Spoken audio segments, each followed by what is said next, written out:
Do you know why I hate white garment churches? In quotes, people don't know why I hate them. If you know what they do, you will never like them. They can take your own son name and put inside a bottle of gin and make incantations. Say this boy, as this gin is, that's how the boy will be drinking. Ask them, they do it. All these celeb prophets, they will take the name of somebody and put inside kakai, hot drink, and then they will read all those demonic psalms. Read them, and then the boy will just like this as I give you a bottle of schnapp. Boy was not drinking before. A white garment church cleric, Prophet Gabriel Evans, has reacted to Pastor David Ibiyeomie, the founder of Salvation Ministries, over his recent controversial statement about white garment churches. In an earlier report made on this channel, Pastor Ibiyeomie expressed his dislike for white garment churches in a video during a Sunday service which surfaced on the internet. Speaking during the sermon on a Sunday service which was also Father's Day in his church, the pastor shared his opinion of white garment churches, noting that many would have a negative opinion of them if they knew what takes place in the white garment church. He stated that some prophets from the white garment churches manipulate people's destinies through the use of demonic psalms and other rituals. Reacting to the controversy, Prophet Evans accused Ibiyeomie of deviating from Jesus' message of love, emphasizing that the word hate should not be used by a revered clergyman like Ibiyeomie, and stressed that they have not categorized Pentecostal churches as frauds despite the actions of some pastors within the denomination. And certain people have called me to ask what my opinion is. Initially, I didn't want to talk about this man called David Ibiyeomie. By age, you will be 60 something, if I'm not mistaken. It only means we are within the same age bracket, if I will count very well. I don't know whether you enjoy the grace of God at the level at which you are, or it is some of those things that you people do that we know, that we don't want to talk about. I don't want to talk about the things you people do. I don't want to talk about it.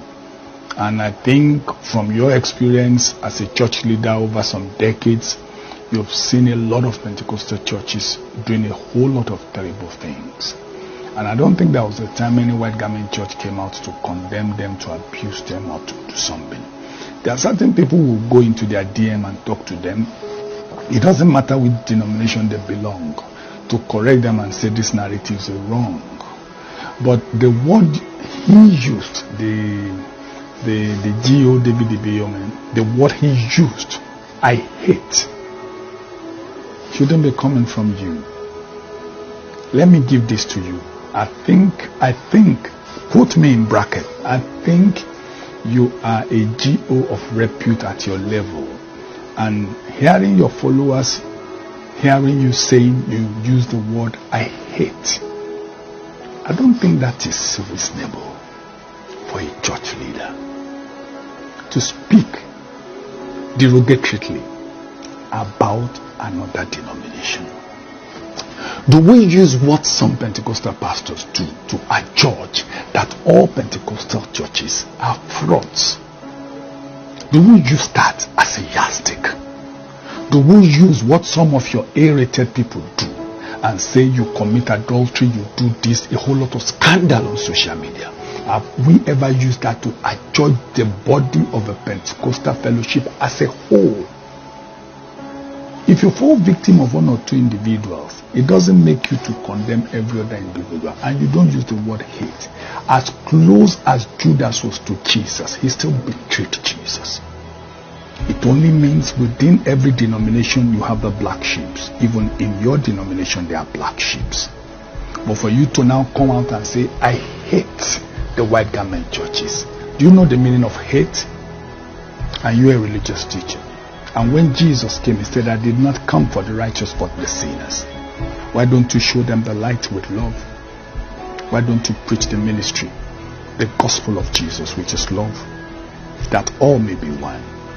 And you want me to see you tomorrow and love you, respect you, and go check very well that your church where you are the GO, 80% of your members are one-time members of the white garment churches. I make bold to say that without reservation.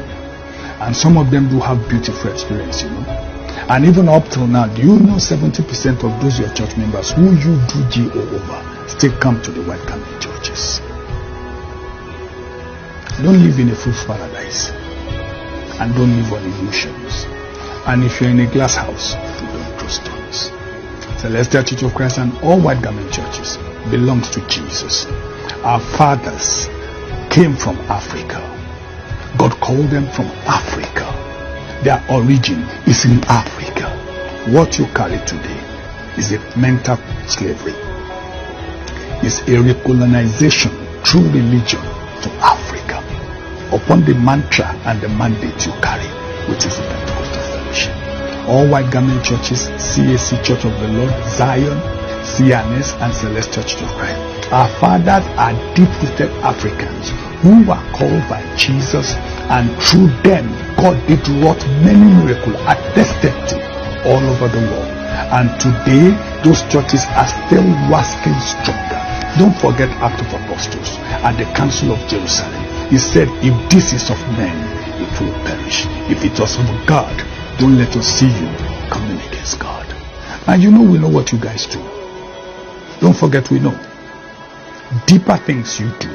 I don't want to go into that, but time is going to tell. Don't forget, we know. But as a leader, as a church leader, as somebody who a lot of people look up to, I think you should be careful about the things you say, about the speech you give out on social media or on other platforms. And the word hate is not of God. And I think you will deserve an apology from you. I know you don't care, but don't worry, sooner than you expect. Those things you people do that we know will come into the open. But don't forget the motto of Khan, that all may be one. White garment churches belong to Jesus. On the mandate of Jesus we stand. On the covenant of Calvary we stand. And on the mantle of Trinity we stand. Irrespective of whatever anybody says, we stand on that mandate. And we'll continue to talk about it. So everybody, and those who know David Ibiyeomie, tell him there are certain red lines you don't cross. And I think you just crossed one. Don't forget, no matter how big you are, God is bigger than everybody. God bless you. Subscribe to this channel, NoSpopNG, for more updates. Like and share the video, and also drop your comments down in the comment section. Remember to check out other interesting content on this channel. I am Blessing Izija. Thank you for watching.